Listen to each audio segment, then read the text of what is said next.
يمثل الشعب الأردني.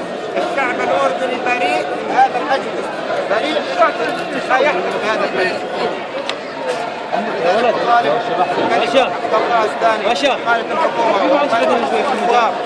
الشعب الأردني الآن على أبواب ثورة الخويج، أبواب ثورة الشياع.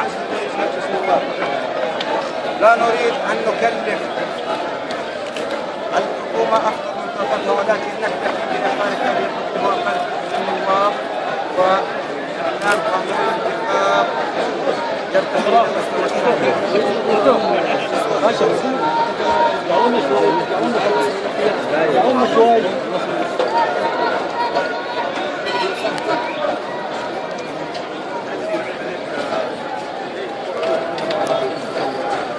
احنا اردنا منطلق شخصي ان نقف وقفه صامته، وقفه بعيدا عن الشعارات، بعيدا عن السماعات، بعيدا عن الهتافات التي ادت الى البلد الى الدمار، ادت الى البلد الى تفرق ما بين بعض الحركات. هناك شرفاء، هناك الشعب الاردني الطيب الكريم. نحن مع الشعب الاردني وليس مع اي جهه ما، فلذلك وجدنا هنا لكي نعبر عن صمت الشعب الاردني اتجاه ما يحصل امام هذا شاشات التلفزيون والاعلام من ما يحدث في مجلس النواب وارتفاع الاسعار من قبل الحكومه. هذه مهازل الشعب الاردني يرفضها شعبا وجيشا وامنا وملكا، يرفض ما يحدث تحت هذه الخطه من انتهاكات تحقق سمعه الانسان الاردني الذي انتخب هذا النائب ان يحدث سلاح تحت الخطه ويطلق على زميله. رجل تبعد لي راسك طلع علي زي ليس من شيء الاردنيين وليس من يعتقد ان الاردنيين علم الرجال دمويين مالك الرجال شو خلينا نشاهد طيب تعال يحب ويستقبل يحتضن حتى الشعوب خارج حدود الاردن. نحطهم في قلوبنا على رؤوسنا، ولكن لا نسمح لاي رجال سواء خارجي او داخلي ان يتآمر على هذا الشعب. ومؤامراتنا الداخليه اصعب من مؤامراتنا الخارجيه. لا يخصنا لا يحدث ليس معنيين مع بشار الاسد ولا معنيين باي حكم ولا معنيين باي حد كان ولا معنيين. نحن معنيين بوطننا الاردن.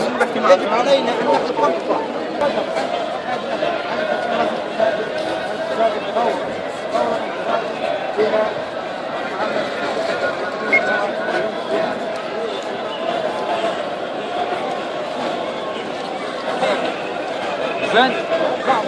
فين تعال يا خالد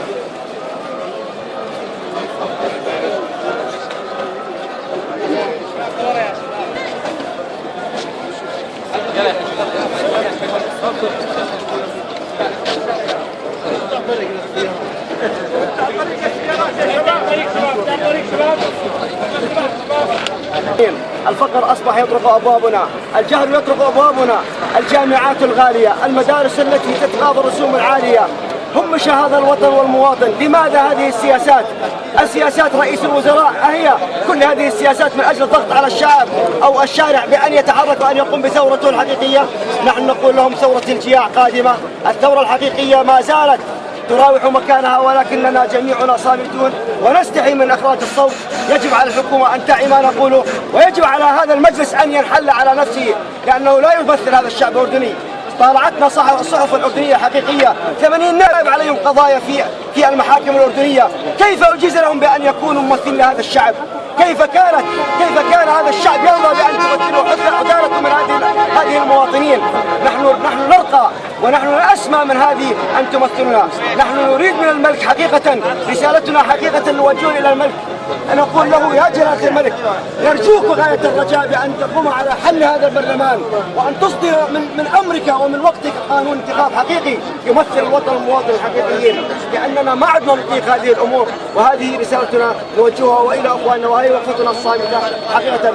وأخيرا رسالة حقيقية أريد أن أوجهها: لقد أمر الملك بأن لا يحاكم الأحرار أو أن لا تحاكم الناس أمام المحاكم العرفية العسكرية، وما زالت المحاكم العسكرية تحاكم الأحرار وتحاكم كل من ينطق بكلمة أنه يريد الحرية الحقيقية ويريد أن يكون هذا البلد نظيفا شريفا عفيفا.